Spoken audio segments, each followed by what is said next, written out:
Morning boss. ಇಷ್ಟೊತ್ತಿಗೆ 4:30ಗೆ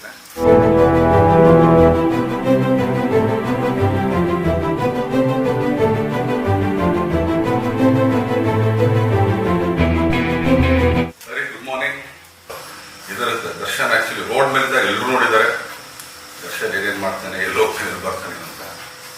ಒಳಗಡೆ ಬಂದಮೇಲೆ ದರ್ಶನ್ ಪ್ರೋಟೀನ್ ಏನು ಅಂತ ಸುಮಾರು ಜನಕ್ಕೆ ಗೊತ್ತಿಲ್ಲ. ಸೊ ಅದೊಂದು ತಿಳಿಸೋದಕ್ಕೆ ಹಾಗೇನೆ ಕೆಲಸ ಶುರು. ಇವತ್ತಿಂದ 2 ವರ್ಷ ಆಗಿದೆ ಕೆಲಸ ಶುರು ಮಾಡೋದಕ್ಕೆ ನಮ್ಮದೇ ಪ್ರಿಪರೇಷನ್ಸ್ ಇರುತ್ತೆ. ಇದಿಷ್ಟು ನಿಮ್ಗಳಿಗೂ ಗೊತ್ತಾಗಲಿ. ಯಾಕಂದರೆ ದೂರದ ಬೆಟ್ಟ ನುಣ್ಣಿಗೇನೋ ಎಲ್ಲರೂ ಏನು ಕೊಟ್ಟಿರ್ತಾರೆ ಅಂದರೆ ಸಾರುಗಳು ಬಿಡಮ್ಮ ಅವ್ರಿಗೇನೆಲ್ಲ ಕೊಡ್ತಾರೆ ಅಂತ. ಏನೇ ಸ್ಟಾರ್ಡಮ್ ಇದ್ರು, ಏನೇ ಉಪಕಾರ ಇದ್ರು, ಎಷ್ಟೇ ಲಕ್ಷ ದುಡಿದ್ರು ಆ ಕೆಲಸಕ್ಕೆ ಕೊಡೋ ಒಂದು ರೆಸ್ಪೆಕ್ಟ್, ಅದು ಯಾರೇ ಆಗ್ಬೋದು, ಯಾವುದೇ ಕೆಲಸ ಆಗ್ಬೋದು. ನನಗೆ ಇದನ್ನು ಮಾತ್ರ ಅಂತ ಹೇಳ್ತಾರೆ, ಯಾವುದೇ ಕೆಲಸ ತುಂಬ ಶ್ರದ್ಧೆಯಿಂದ ಮನಸ್ಸಿಟ್ಟು ಆ ಕೆಲಸ ಮಾಡಿದ್ರೆ ಖಂಡಿತ ಅದು ಫಲ ಕೊಡ್ತಾನೆ ಹೋಗುತ್ತೆ. ಸೊ ಇವತ್ತೆಲ್ಲ ಬಂದ್ಬಿಟ್ಟಿದೆ ನಿಮಗೆ, ಓಕೆ ಇಲ್ಲೆಲ್ಲ ನಾನು ಹೆಂಗೆ ಮಾಡೋ ನಡೀತದೆ. ಇವತ್ತು ಬಂದಿದೆ ಅಂದ ತಕ್ಷಣ ಇನ್ನೂ ಜಾಸ್ತಿ ರೆಸ್ಪಾನ್ಸಿಬಿಲಿಟಿ ಜಾಸ್ತಿ ಆಗುತ್ತೆ. ಸೊ ಅದಕ್ಕೆ ಏನೇನು ಮಾಡ್ತೀವಿ ನಾವು ನಾವೇನು ಪ್ರಿಪೇರ್ ಆಗ್ತೀವಿ. ಯಾಕಂದರೆ ಒಂದ್ಸಲಿ ಶೂಟಿಂಗ್ ಅಂತ ಬಂದಾಗ ನಮ್ಮದೇ ಆದಂಥ ಒಂದು ಪ್ರಿಪ್ರೇಷನ್ಸ್ ಏನೇನಿದೆ ಅದಷ್ಟು ನಿಮ್ಗೆ ಗೊತ್ತಾಗಲಿ. ಯಾಕಂದರೆ ಇವತ್ತಿಂದ ಕ್ರಾಂತಿ, ಒಂದು ಹೊಸ ಕ್ರಾಂತಿ ಶುರು ಆಗುತ್ತೆ. ಸೊ ಕ್ರಾಂತಿ ಸಿನಿಮಾಗೆ ಒಬ್ಬ ದರ್ಶನ್, ಒಬ್ಬ ಕಲಾವಿದನ ನಾನೇನೇನು ಮಾಡ್ತೀನಿ ಅದು ನಿಮಗೂ ಸ್ವಲ್ಪ ಗೊತ್ತಾಗಲಿ ಅಂತ ಅಷ್ಟೇ. ಬರ್ರಿ. ಯಾಕಂದರೆ ಬೆಳಗ್ಗೆ ಒಂದು 5 ಗಂಟೆಗೆ ಸ್ಟಾರ್ಟ್ ಆಗುತ್ತೆ ನನ್ನ ರೂಟೀನ್. ಬನ್ನಿ. ಸುಮಾರು ಜನ ನೋಡಿಲ್ಲ, ಹೇಮಂತ್ ಅಂತೇಳಿ ನನ್ನ ಜಿಮ್ ಕೋಚು, ನನ್ನ ಟ್ರೈನರು ಎಲ್ಲ. ಹೆಚ್ಚು ಕಮ್ಮಿ ಒಂದು 8 ವರ್ಷ ಆಯ್ತು. 8 ವರ್ಷದಿಂದಲೂ ನೀವು ಈಗ ಐರಾವತ ನೋಡ್ಬೋದು, ಇಲ್ಲ ಕುರುಕ್ಷೇತ್ರ ನೋಡ್ಬೋದು, ಎಲ್ಲ ಸಿನಿಮಾಗೂ ನಮ್ಮ ಹೇಮಂತವ್ರೆ ನನ್ನ ರೆಡಿ ಮಾಡೋದು. ಹಂಗಂತೇಳಿ ಈಗ 2 ವರ್ಷ ಕೆಲಸ ಇರಲ್ಲ, ದರ್ಶನ್ ಸ್ವಲ್ಪ ದಪ್ಪ ಆಗ್ಬಿಟ್ಟ. ಹೌದು, ಕೆಲಸ ಇಲ್ದಿದ್ದಾಗ ನಾವು ವರ್ಕೌಟು ಮಾಡೋದು. ಈಗ ಲಾಕ್ಡೌನ್ ಟೈಮಲ್ಲಿ ಆಲ್ಮೋಸ್ಟ್ 1 ವರ್ಷ ಬಿಟ್ಬಿಟ್ಟಿದ್ದು, 1.5 ವರ್ಷ ಆಫ್ ಆ್ಯಂಡ್ ಆನ್. ಮೂಡ್ ಬಂದಾಗ ಮಾಡ್ತಿದ್ವಿ, ಇಲ್ಲಾಂದ್ರೆ ಎಲ್ಲರೂ ನೋಡೋಣ ಅಂತ ಅಂದ್ಬಿಟ್ಟು. ಯಾಕಂದರೆ ಲಾಕ್ಡೌನ್ ಎಲ್ರಿಗೂ ಒಂದೊಂದು ಪಾಠ ಕಲಿಸ್ಬಿಡ್ತು. ಹಾಗೇನೆ ನಾವು ವರ್ಕೌಟ್ ಅಂದಾಗ ನಾವು ಅದಕ್ಕೆ ಆದಂಥ ಒಂದು ಪ್ರಿಪ್ರೇಷನಲ್ಲಿ ಇರ್ತೀವಿ, ಮೈಯೆಲ್ಲ ದಂಡಿಸ್ತೀವಿ, ಮೈಗೂ ಸ್ವಲ್ಪ ರೆಸ್ಟ್ ಬೇಕಾಗುತ್ತೆ. ಸೊ ರೆಸ್ಟ್ ಅಂದಾಗ ಸ್ವಲ್ಪ ಹಿಂಗಿರ್ತೀವಿ, ಪುನಃ ಕೆಲಸ ಅಂದಾಗ ಹಿಂಗೆ ಆಗ್ತೀವಿ. ಸೊ ಈ ಥರ ಬಂದಿದ್ದು.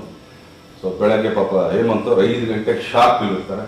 ಸೊ ನಾವು ಎಲ್ಲ ರೆಡಿಯಾಗಿ ಎಲ್ಲ ರೆಡಿ ಮಾಡ್ಕೊಳ್ಳೋಷ್ಟು ಹೆಚ್ಚು ಕಮ್ಮಿ ಒಂದು ಅರ್ಧ ಮುಕ್ಕಾಲು ಗಂಟೆ. ಸೊ ಇಲ್ಲಿಂದ ನಾನು ಪ್ರೋಟೀನ್ ಸ್ಟಾರ್ಟ್ ಆಗುತ್ತೆ. ಬರೀ ಏನೇನು ಪ್ರೋಟೀನ್ ಮಾಡ್ಕೊಂಡು ತೋರಿಸ್ತೀನಿ.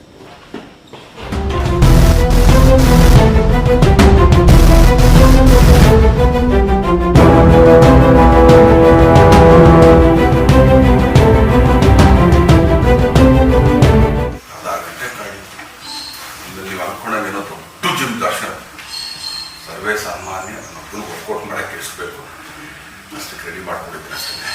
ಬರೀ ಎನರ್ಜಿ ಡ್ರಿಂಕ್ ಅಷ್ಟೇ. ಯಾಕಂದ್ರೆ ಇಷ್ಟು ಟ್ರೈನ್ ಔಟ್ ಅಂದಾಗ ಸ್ವಲ್ಪ ನೀರು ಹೋಗ್ತದೆ, ಸ್ವಲ್ಪ ಆ್ಯಕ್ಚುಲಿ ಪುಷ್ ಸಿಗುತ್ತೆ ಅಷ್ಟೇ.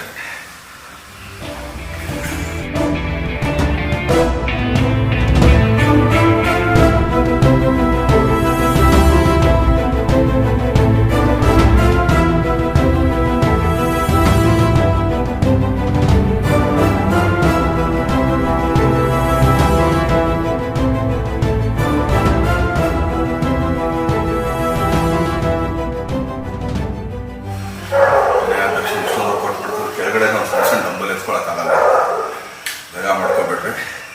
ನಂದಾಗಲೇ ಬ್ಯಾಕ್ L4 L5 2 ಹೋಗ್ಬಿಟ್ಟಿದೆ. ಕೆಳಗಡೆಯಿಂದ 1 kg ಎತ್ತಿದ್ರು ಮುಗೀತು ನನ್ನ ಕಡೆ. ಸೊ ಅದಕ್ಕೆ ಸ್ವಲ್ಪ ಇದು ಕೊಡ್ತಾರೆ, ವರ್ಕೌಟ್ ಮುಗಿಸಿ ಮತ್ತೆ ಕೈ ಕೊಟ್ಬಿಡ್ತೀವಿ. ಅನ್ಯತಾ ಭಾವಿಸ್ಬಾರ್ದು.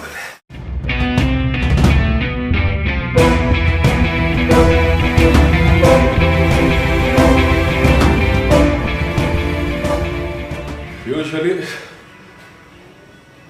ವೇಟ್ ಟ್ರೈನಿಂಗ್ ಮಾಡಬೇಕಾದ್ರೆ ನೀವು ಎಷ್ಟು ಬೇಗ ಬ್ಯಾಕ್ ಟು ಬ್ಯಾಕ್ ಹೊಡಿತೀರಾ, ಮಸಲ್ ಇಂಪ್ರೂವ್ ಚೆನ್ನಾಗುತ್ತೆ. ಯೂಶ್ವಲಿ ಈಗ ನಾನು ಅದಕ್ಕೆ ಹೊರಗಡೆ ನಾ ಶೂಟಿಂಗ್ ಹೋದಾಗ ಇನ್ನೊಂದು ಹೊರಗಡೆ ಜಿಮ್ ಮಾಡೋದಕ್ಕೆ ಸ್ವಲ್ಪ ಇದು ಮಾಡ್ತೀನಿ. ಯಾಕಂದರೆ ನಾನು ಒಬ್ಬನೇ ಮಾಡಿ ಅಭ್ಯಾಸ. ಆಮೇಲೆ ಯೂಶ್ವಲಿ ವೇಟ್ ಟ್ರೈನಿಂಗ್ ಈಗ ನಾನು ಚೆಸ್ಟ್ ಮುಗಿದ ಪಡ ಪಡ ಪಡ ಪಡ ಪಡ ಪಡ ಪಡ ಹಿಂಗೆ ನಾನು ಮಾಡ್ಕೊಂಡು ಹೋಗೋದು. ಸೊ ಪಾಪ ಬೇರೆಯವ್ರಿಗೆ ಸ್ವಲ್ಪ ತೊಂದರೆ ಆಗುತ್ತೆ. ಅದಕ್ಕೆ ಸ್ವಲ್ಪ ಹೊರಗಡೆ ಕಮ್ಮಿ ನಾನು ಮಾಡೋದು. ಜಿಮ್ ಅಂದ ತಕ್ಷಣ ತುಂಬ ಮಲ್ಟಿ ಜಿಮ್ಮು ಅದು ಇದು ಅಫ್ಕೋರ್ಸ್ ಇದೆಲ್ಲ ಸ್ವಲ್ಪ ಚೇಂಜ್ ಆಗಿದೆ. ಅಂದರೆ ನನ್ನ ಎಕ್ಸ್ಪೀರಿಯನ್ಸ್ ಪ್ರಕಾರ, ಯಾಕಂದರೆ ಹಾಗೆ ನಿನ್ನೆ ಮೊನ್ನೆ ಎಲ್ಲ ಮೊದಲಿಂದನೂ ಮಾಡ್ತಿದ್ದೆ. ನಮ್ಮ ಮೈಸೂರಲ್ಲಿ ಭೀಷ್ಮ ಜಿಮ್ ಅಂತಿತ್ತು. ಅಂದರೆ ಗರಡಿ ಮನೆ ಒಳಗಡೆ ಒಂದು ಸಣ್ಣ ಜಿಮ್. ಅವಾಗೆಲ್ಲ ಈ ಎಕ್ವಿಪ್ಮೆಂಟ್ಸ್ ಯಾವುದೂ ಇಲ್ಲ. ಆಗಲೂ ಜಿಮ್ ಮಾಡ್ತಾಯಿದ್ರು. ಅವತ್ತು ಬಾಡಿ ಬಿಲ್ಡರ್ಸ್ ಇದ್ದರು. ಇವತ್ತು ಸ್ವಲ್ಪ ಈಸನಾಗಿದೆ, ಟೆಕ್ನಾಲಜಿ ಮುಂದೇನೂ ಬಂದಿದೆ. ಆದರೆ ನಂದು ಒಂದೇ ಒಂದು ಇದು, ಈ ಜಿಮ್ ಮಾಡಿದೆ ಇಲ್ಲಿ ಸರಿ ಹೋಗಲಿ, ಆ ಜಿಮ್ ಮಾಡಿದೆ ಅಲ್ಲಿ ಸರಿ ಎಲ್ಲ ಯಂಗ್ಸ್ಟರ್ಸ್ ಹೇಳ್ಕೊಡೋದು ಒಂದೇ, ನೀವು ಯಾವುದೇ ಜಿಮ್ಗೆ ಹೋದರೂ ಕೂಡ ಕಬ್ಬಣನೇ ಹೊರಬೇಕು, ಅದು ಬಿಟ್ಟು ಇನ್ನೊಂದಿಲ್ಲ. ಸೊ ಜಿಮ್ಮಿಂಗ್ ಅನ್ನೋದು ಇಟ್ಸ್ ಅನ್ ಅಡಿಕ್ಷನ್ ಅಷ್ಟೇ. If you make it an addiction, ಅದೊಂದು ಒಂಥರ ಇವತ್ತು ನಾವು ವರ್ಕೌಟ್ ಮಾಡಲೇಬೇಕು, ನಾನು ಫಿಟ್ ಆಗಿರಬೇಕು ಅಂದಾಗ ಎಲ್ಲ ಥರನೂ ಇದೆ. ಸೊ ಯೂಶ್ವಲಿ ನಂದಲ್ಲ ಅಂತ ಡೈಲಿ ಒಂದು 2 hours ತೆಗೆದಿಟ್ಬಿಟ್ರೆ ಆಮೇಲೆ ನೀವು ಅನ್ಕೋಬೋದು ದರ್ಶನ್ ಏನು ಶೋಕಿಲ್ಲ, ಎಲ್ಲ ಇದೆ, ಡ್ರಿಂಕು ಇದೆ, ಸ್ಮೋಕು ಇದೆ, ಇಲ್ಲ ಅಂತಲ್ಲ. ಬಟ್ ಲಿಮಿಟಲ್ಲಿದೆ ಅಷ್ಟೇ. ಎಲ್ರಿಗೂ ಹೇಳ್ಬೋದು ಸುಮ್ಮನೆ ಅದು ಇದು ಆಡು ಮೂಡು ಅಂತ. ಲಿಮಿಟಲ್ಲಿದ್ದರೆ ಇಷ್ಟೆಲ್ಲ ಮಾಡೋಕ್ಕಾಗೋದು. ಇಷ್ಟು ವರ್ಕೌಟ್ ಮಾಡ್ಬಿಟ್ಟು ನೆಕ್ಸ್ಟ್ ಏನು ಅಂತ, ಇಷ್ಟು ವರ್ಕೌಟ್ ಮಾಡಿರ್ತೀವಲ್ಲ, ಕೆಳಗಡೆ ಪ್ರೋಟೀನ್ ಕುಡಿದ್ರೆ ಅಲ್ಲಿಗೆ ಇಷ್ಟು ವರ್ಕೌಟಿಗೆ ಸಮ ಆಯ್ತು. ಚಲ ಕೆಳಗಡೆ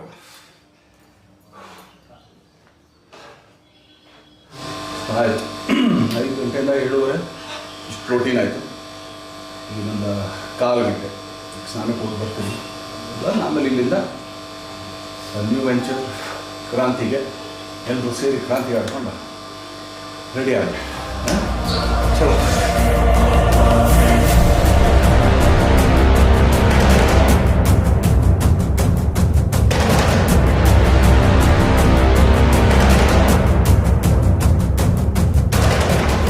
ಮೆಜೆಸ್ಟಿಕ್ ಸಿನಿಮಾ ಮುಹೂರ್ತದ ಟೈಮಲ್ಲಿ ಏನೊಂದು ನರ್ವಸ್ ಇತ್ತು, ಒಂದು ಖುಷಿ ಇತ್ತು. ಸೊ ಇವತ್ತು ಸ್ವಲ್ಪ ಅದೇ ಥರ ಫೀಲ್ ಮಾಡ್ತಾಯಿದ್ದೀನಿ. ಏನಕ್ಕೆ ಅಂತಂದರೆ 2 ವರ್ಷ ಆಯ್ತು ಆ್ಯಕ್ಚುಲಿ ಕೆಲಸ ಮಾಡಿ, ಬಣ್ಣ ಹಚ್ಚಿ. ಸೊ ಎಲ್ಲ ಈ ಕೋವಿಡಿಂದ ಸ್ವಲ್ಪ ಸ್ಟೇಬಲಿಗೆ ಬರ್ತಾ ಇದೆ. ಸೊ ಇವತ್ತಿಂದ ಕ್ರಾಂತಿ ಸಿನಿಮಾ ಸಮಾಜದ ಕಳಕಳಿ ಇಟ್ಕೊಂಡು, ಅದು ಆಡಂಬರ ಇಲ್ಲದೇ ಇವತ್ತಿನ ಒಂದು ಹೊಸ ಕ್ರಾಂತಿ. ಮೀಡಿಯಾ ಹೌಸ್ ಶೈಲಜಾ ನಾಗೋರು, ಬಿ ಸುರೇಶ್ ಅವರು, ಆಮೇಲೆ ಹರಿದಿದ್ದು 2ನೇ ಸಿನಿಮಾ ಯಜಮಾನ ಆದಮೇಲೆ. ಸೊ ಸೇಮ್ ಟೀಮ್ ಒಂದಾಗಿ ಈಗ ಆ್ಯಕ್ಚುಲಿ ಇನ್ನೊಂದು ಸಿನಿಮಾ ಮಾಡ್ತಾಯಿದ್ದೀವಿ. ಬನ್ನಿ, ಇನ್ನೂ ಕ್ರಾಂತಿಗೆ ಆ್ಯಕ್ಚುಲಿ ಈಗ ಹೊಡ್ತಾ ಇದ್ದೀವಿ. ಯೂಶ್ವಲಿ ನಂದು ಮನೆಯಿಂದ ಪೂಜೆ ಮುಗಿಸಿ ಗಾಡಿ ಹತ್ತದ ಮೇಲೆ ಇಲ್ಲೊಂದು ವೆಂಕಟೇಶ್ವರ ದೇವಸ್ಥಾನ ಇದೆ, ಅದೇನೋ ಗೊತ್ತಿಲ್ಲ ನನಗೆ. ನಾವು JP ನಗರ್ 6th ಫೇಸಿಗೆ ಬಂದಾಗಲೂ ಮನೆ ಪಕ್ಕದಲ್ಲಿ ಒಂದು ವೆಂಕಟೇಶ್ವರ ದೇವಸ್ಥಾನ. ಅದಾದಮೇಲೆ ನಾವು BTM ಲೇಔಟಿಗೆ ನಾನು ಶಿಫ್ಟ್ ಆದಾಗ ಅಲ್ಲೂ ಪಕ್ಕದಲ್ಲಿ ಒಂದು ವೆಂಕಟೇಶ್ವರ ದೇವಸ್ಥಾನ. ಈಗ RR ನಗರಕ್ಕೆ ಬಂದಿದ್ವಿ, ಇಲ್ಲೂ ಒಂದು ವೆಂಕಟೇಶ್ವರ ದೇವಸ್ಥಾನ, ಅದೇನೋ ಒಂದು ಇದಿದೆ ಆ್ಯಕ್ಚುಲಿ. ಸೊ ಒಂದು ರೌಂಡ್ ಹೋಗ್ಬಿಟ್ಟು ಒಂದು ಸಲ ಮಾಡಿಬಿಟ್ಟು ಆಮೇಲೆ ಎಲ್ಲರೂ ಅನ್ಕೋಬೋದೇ ಅಂತ ದರ್ಶನ ದೇವ್ರು ನಾವು ಮಾಡ್ತೀವಿ. ತುಂಬ ಮೂಢನಂಬಿಕೆ ಮಾಡಲ್ಲ, ದೇವ್ರಿಗೆ ಅಷ್ಟೇ. ಎಲ್ಲರೂ ಒಳ್ಳೇದು ಮಾಡಪ್ಪ, ಎಲ್ರಿಗೂ ಚೆನ್ನಾಗಿಡಪ್ಪ, ನನಗೆ ಯಾರ್ಯಾರು ಹೊಟ್ಟೆ ಹಸ್ಕೊಂಡು ಮನಗಿದಾರೋ ಅದೆಲ್ಲರಿಗೂ ಹೊಟ್ಟೆ ತುಂಬ ಊಟ ಕೊಡಪ್ಪ ಅಂತ ಅಷ್ಟೇ ಕೇಳ್ಕೊಳ್ತೀವಿ. ನೀನು ಕೇಳ್ಕೊಳ್ಳಲ್ಲ ಎಕ್ಸ್ಟ್ರಾ.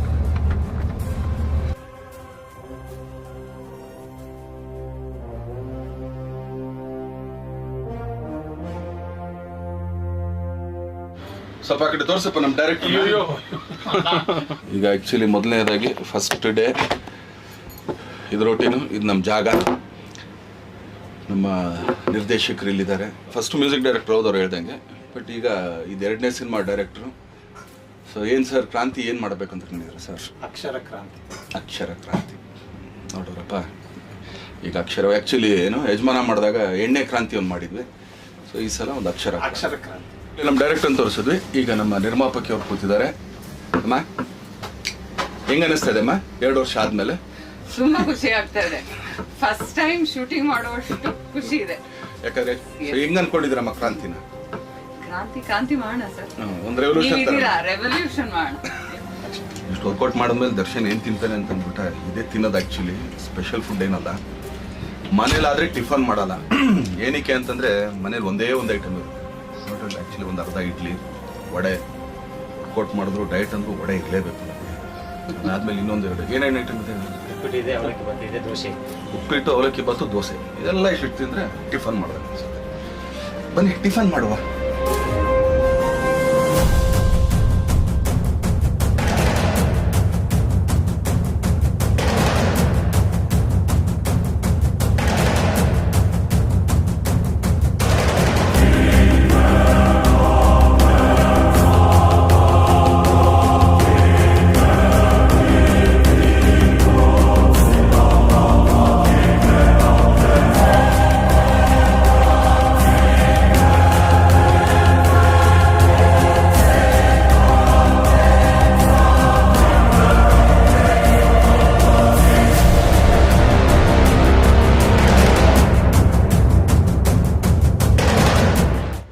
ಆವಾಗಲೇ ಆ್ಯಕ್ಚುಲಿ ಡೈರೆಕ್ಟ್ರು ಪರಿಚಯ ಮಾಡಿಸಿದ್ವಿ, ಆಮೇಲೆ ನಿರ್ಮಾಪಕರು ಪರಿಚಯ ಮಾಡಿಸಿದ್ವಿ. ಈಗ ನಮ್ಮ ನಾಯಕ ನಟಿಯವರು ಬಂದಿದ್ದಾರೆ, ರಚಿತಾ ರಾಮ್ ಅವರು. ಒಫಿಷಿಯಲ್ ಕನ್ಫರ್ಮೇಶನ್ ಇದು. ಫಸ್ಟ್ ಟೈಮ್ ಮ್ಯಾನೆಟಲ್ಲಿ ಬಂದು ಕುತ್ಕೊಂಡು ಈ ತರ ಒಂದು ಇಂಟರ್ವ್ಯೂ ಮಾಡಿದ್ರು, ಇದೇ ಒಂದು ಖುಷಿ ನನಗೆ. ಒಂಥರ ನನ್ನ ಸಿನಿಮಾನೇ, ಬಟ್ ನಾನು ಕ್ಯಾಮ್ರಾ ಹಿಂದೆ ಇರ್ತೀನಿ. ಅವಾಗ ಬಂದು ಹೋಗ್ತೀನಿ, ಸೆಟ್ಟಿಗೆ ಬರ್ತೀನಿ. ಪ್ರೊಡ್ಯೂಸರ್ ಸ್ವಲ್ಪ ಹಿಂಸೆ ಇಡ್ಬೋದು, ಖಂಡಿತ ಡೈರೆಕ್ಟರ್ ಇರ್ಬೋದು, ಖಂಡಿತ ಸರಿಗಿರ್ಬೋದು. ಮತ್ತೆ ಡೈರೆಕ್ಟರ್ ಸರ್, ಪ್ರೊಡ್ಯೂಸರ್ ಮೇಡಮ್, ನಮ್ಮ ಅಣ್ಣನಿಗೆ ತುಂಬಾನೇ ಕಷ್ಟ ಕೊಟ್ಟು ನಾನು ಬಂದು ಕಿಡ್ನಾಪ್ ಮಾಡ್ಕೊಂಡು ಹೋಗ್ತಾ ಇರ್ತೀನಿ. ನಮಗೆ